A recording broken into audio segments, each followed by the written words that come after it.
Hello എല്ലാവർക്കും നമസ്കാരം. ഞാൻ ഡോക്ടർ ബിന്ദു, കുട്ടികളുടെ സ്പെഷ്യലിസ്റ്റ് ആണ്. കുറേ ദിവസമായില്ലേ വീഡിയോ ഇട്ടിട്ട്, നല്ല തിരക്കായിരുന്നു, അതുകൊണ്ടാണ് സോറി. അപ്പം നമ്മൾ ഇന്ന് തുടങ്ങാൻ പോകുന്നത് മെയിനായിട്ട് നമ്മൾ കുട്ടികൾക്ക് ഭയങ്കര ഇൻഫെക്ഷൻസ് അല്ലേ, എല്ലാവരും സ്കൂൾ തുടങ്ങി 2-3 പ്രാവശ്യം അണുക്കൾ വന്നുകൊണ്ടിരിക്കുകയാണ്, ഇൻഫെക്ഷൻസ് വന്നുകൊണ്ടിരിക്കുകയാണ്, പനിയും ചുമയൊക്കെ വന്നുകൊണ്ടിരിക്കുകയാണ്. കോമൺ ആയിട്ട് ആൾക്കാർ ചോദിക്കുന്ന ഒരു ചോദ്യമുണ്ട്, ഇത് ബാല ടി ബി ആണോ ഡോക്ടറെ എന്നുള്ളത്. അപ്പോൾ ആ ബാല ടി ബിയെ കുറിച്ചാണ് നമ്മളിന്ന് ഡിസ്കസ് ചെയ്യാൻ പോകുന്നത്. പീഡിയാട്രിക് ട്യൂബർക്ലോസിസ് എന്നുള്ള ആ കണ്ടീഷനെ കുറിച്ചാണ് നമ്മൾ ഡിസ്കസ് ചെയ്യുന്നത്. അപ്പോൾ നമ്മൾ സാധാരണ ഒരു പാരന്റ് എന്ന നിലയിൽ നമുക്ക് അറിഞ്ഞിരിക്കേണ്ടത് എപ്പോഴാണ് നമുക്ക് ഈ ബാല ടി ബി അല്ലെങ്കിൽ കുട്ടികളിലെ ട്യൂബർകുലോസിസ് എന്നുള്ള സാധനം സസ്പെക്ട് ചെയ്യേണ്ടത് എന്നുള്ളതാണ്. അതായത് കുട്ടിക്ക് വളരെയധികം 2 ആഴ്ചയിലും നീണ്ടു നിൽക്കുന്ന പനി അല്ലെങ്കിൽ ചുമ അല്ലെങ്കിൽ വെയിറ്റ്, ഇപ്പോൾ റീസെൻ്റ് ആയിട്ട് കേട്ടോ, മുമ്പേ വെയിറ്റ് കൂടാത്ത കുട്ടി എന്നല്ല, റീസെൻ്റ് ആയിട്ടുള്ള വെയിറ്റ് ലോസ്, ഈ 3 കാര്യങ്ങൾ ഉണ്ടെങ്കിൽ നമുക്ക് സസ്പെക്ട് ചെയ്യാം എന്നുള്ളതാണ്.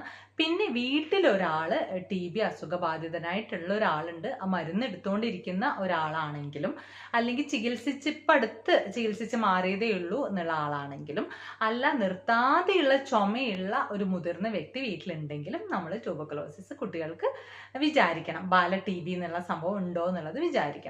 അല്ലാത്ത രീതിയിൽ ഇപ്പോൾ 2 ആഴ്ച പനി വന്നു, ഒരു 2 ദിവസം പനി വന്നു, പിന്നെ കുഞ്ഞിന് കുഴപ്പമൊന്നുമില്ല, കുറച്ച് ദിവസം സ്കൂളിലൊക്കെ പോയി പിന്നെയും പനി വന്നു, അങ്ങനെയൊക്കെ ആകുമ്പോൾ ഇതാവാനുള്ള സാധ്യത നമുക്ക് കുറവാണ്. അപ്പം നമുക്ക് എന്തായിരിക്കും കൂടുതൽ വ്യത്യാസങ്ങൾ കുട്ടീനെ പരിശോധിക്കുമ്പോൾ ഉണ്ടാവുക?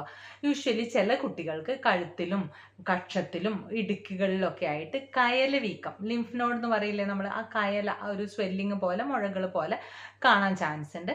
പിന്നെ അവരുടെ എക്സ്റേ എടുക്കുമ്പോൾ അതിൽ വ്യത്യാസങ്ങൾ വരാൻ ചാൻസ് ഉണ്ട്. വെയിറ്റ് ചിലപ്പോൾ നല്ല കുറവുണ്ടാവാനും ചാൻസ് ഉണ്ട്. ഇതിൽ ഏറ്റവും പ്രശ്നം എന്താ വെച്ചാൽ മെയിനായിട്ട് കുഞ്ഞുങ്ങളുടെ കഫാണ് നമുക്ക് ടെസ്റ്റ് ചെയ്യേണ്ടത്. അത് പക്ഷെ കുഞ്ഞുങ്ങൾ തുപ്പാത്തത് കൊണ്ട് കഫം കിട്ടാൻ ചാൻസ് ഇല്ല. അപ്പോൾ അതിനായിട്ടുള്ള വേറെ കുറച്ച് ടെസ്റ്റുകളുണ്ട്, അത് ടെസ്റ്റ് ചെയ്താൽ നമുക്ക് മനസ്സിലാവും. എന്നിട്ട് നമുക്ക് അതിനനുസരിച്ചുള്ള മരുന്നുകൾ ഗവൺമെൻറ് ഹെൽത്ത് സെൻ്ററിലൂടെ തന്നെ നമുക്ക് ഫ്രീ ആയിട്ട് കിട്ടുകയും ചെയ്യും. അപ്പോൾ ടി ബി ഉണ്ട് എന്ന് വിചാരിച്ച് നമുക്ക് ടെൻഷൻ അടിക്കേണ്ട യാതൊരുവിധ ആവശ്യമില്ല, ചികിത്സിച്ച് നമുക്ക് കംപ്ലീറ്റ് ആയിട്ട് മാറ്റാൻ പറ്റുന്നതുള്ളൂ. പക്ഷേ ഈ ഒരു കാര്യത്തിൽ പറഞ്ഞു തരാനുള്ളത് എന്താണെന്ന് വെച്ചാൽ, എല്ലാ പനിയും ബാല ടി ബി അല്ല, എല്ലാ ചുമയും ബാല ടി ബി അല്ല, മനസ്സിലായില്ലേ? അപ്പോൾ അതിനെല്ലാം നമ്മൾ കുറേ അങ്ങനത്തെ ടെസ്റ്റുകളൊന്നും ചെയ്യേണ്ട ആവശ്യമില്ല. ഡോക്ടർ നിങ്ങളെ കുഞ്ഞിനെ പരിശോധിച്ചിട്ട് ഇങ്ങനെ ഒരു സസ്പീഷൻ ഉണ്ട് എന്ന് തോന്നുവാണെങ്കിൽ, സംശയം ഉണ്ട് എന്ന് തോന്നുവാണെങ്കിൽ മാത്രം നമുക്ക് അതിൻ്റെ ടെസ്റ്റുകളൊക്കെ ചെയ്ത് അതിനുള്ള ചികിത്സ തുടങ്ങിയാൽ മതി. അപ്പോൾ ഈ ഒരു കാര്യത്തിൽ നിങ്ങൾക്കുള്ള ഡൗട്ട്സ് നിങ്ങൾ ചോദിക്കും, നമുക്ക് അടുത്ത ദിവസം ഡിസ്കസ് ചെയ്യാം. പുതിയൊരു വീഡിയോ ആയിട്ട് വരുന്നവരെ ബൈ ആൻഡ് ടേക്ക് കെയർ.